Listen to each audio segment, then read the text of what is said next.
Hmm.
Alright mga karepa, good morning, magandang umaga.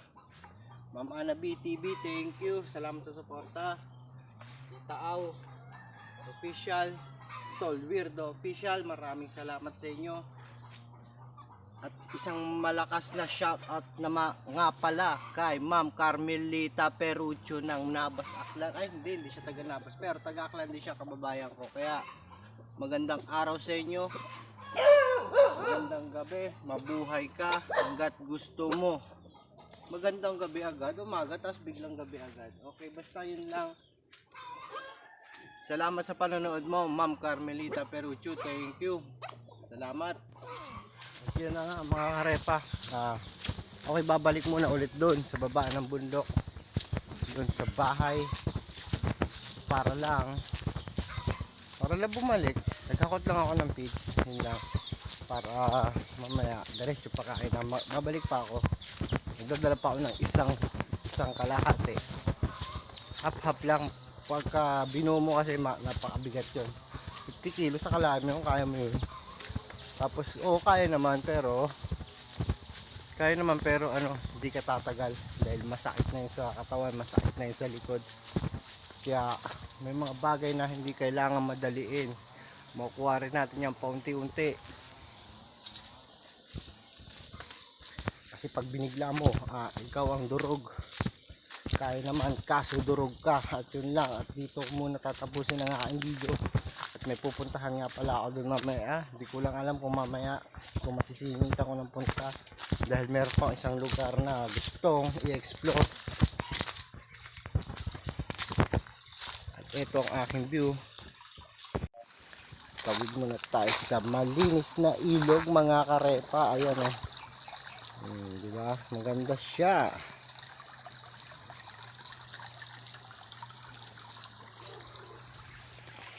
Ang mga tuta ko ay ayan, gustong sumunod, pero dahil may ilog hindi sila makatawid. At yan ang mga karepa, nandito muna. Ito dating palayan to, dating palayan, at hindi na siya nag-ooperate ngayon. Naging bakahan na lang. Ang nakalagay dyan ay baka, at may tao doon na may bahay din doon. At bakit may eyebag ako? Dahil bagong gising lang ako. Bagong gising lang si Dudong, at ito, exercise agad para lang matanggal ang lamig-lamig natin sa katawan.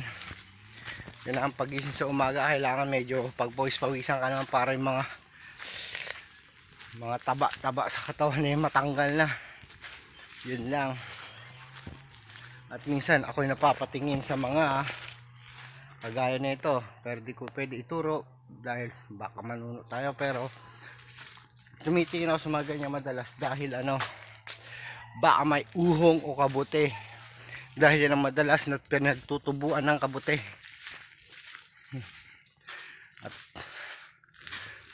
At pauwi na muna ako dito. Una muna puputulin na nga ang video, paulit-ulit na puputuli pero hindi naman pinuputol. Okay.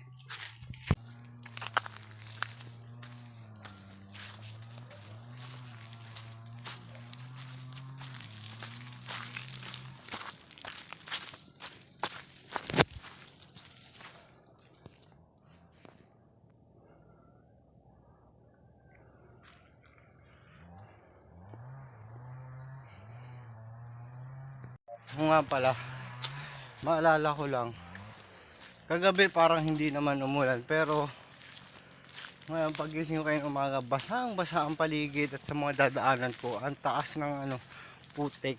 Kasi ewan ko, umulan malamang kasi basa na nga di ba? Pero kasi siguro kasarapan ng tulog ko kagabi, hindi ko yun naramdaman. At ayan, ito ang ang oras ngayon ay alas 7, pero wala pang nagpapakitang araw. Wala pa si haring araw, nagtatago pa sa kaulapan, at malamang mamaya uulan. Kaya yun, ang labahin ko doon ay hindi pa matutuyo ngayong araw. Okay, lakad-lakad na mga karepa. Dadaanan dito ng mga karepa na siya, yung paggawa ng uling. Kasi nakaraan nag-video ko dito kaso nasira. Silipin ko lang ang maganda yung video dito. Tas ganito pala ang paggawa nila ng uling. Medyo kasi sa pagputol ng puno medyo bawal, pero kaya pag-uuling siguro hindi naman to siguro maanuhan, kasi hindi naman makita ko anong puno yan dyan sa loob, diba? So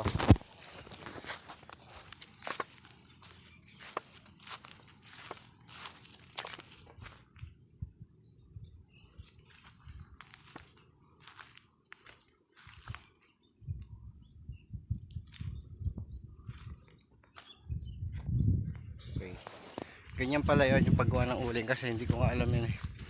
Pero sabi tinatabunan daw sa lupa, pero hindi naman ito tinabunan eh. Ay, hindi naman pala baon, pero tinabunan lang, hindi nakabaon. Kalo dati nakabaon. Ayan siya mga karepa. Okay, tama na yung thumbnail. Okay, bye bye. Ito nga pala ang bangin na malalim na nasa upload ko. Itong huli lang. Ayan siya. Masyado siyang malalim mga karepa. Ayan. Lalo pag banda rito na sa na to. Doon, pag tumayo ka doon, medyo nakakalula, pero okay lang. Hindi naman tayo malulain. Hindi naman tayo takot sa heights. Dahil wala akong heights. Ayan na, isang 360 view muna tayo. mga karepa. At ang kaulapan natin ngayon ay makulimlim. Ernie Baron muna tayo. Hindi ko alam kung mayroong bagyo o nanunuot na sama ng panahon. Meron, pero bagyo di ko alam dahil di naman tayo professional na ang tawag mananaliksik ng panahon. Okay. Ayun naman so masyado siyang mabangin. Malalim siya. Choink. Choink. Choink, choink, choink, choink, choink, choink. Nagsisinayaw-sayaw na si Dudong Bergs. At siguro dito ko na muna tatapusin ang aking video. Hanggang sa muli. Salamat Tol Weirdo, Ma'am Ana BT. Ang gulo mo ulitin natin dahil ang gulo ko, ang gulo mo, ang gulo ko, ang gulo mo. Ito ang anggulo. Salamat Ana BTV, Tol Weirdo Official, Tita Au, Tol Weirdo ulit. Okay, ang gulo na. At salamat na rin kay Ma'am Carmelita Perucho na isa ko siyang viewer na rin, taga dito sa Aklan. At itong lugar ko ay nasa Ma'am Carmelita. Ito ay nasasakupan ng Pinatuad, Nabas, Aklan. Okay, at dito ko na muna tatapusin ang aking video. Salamat sa inyo. Thank you. Bye-bye.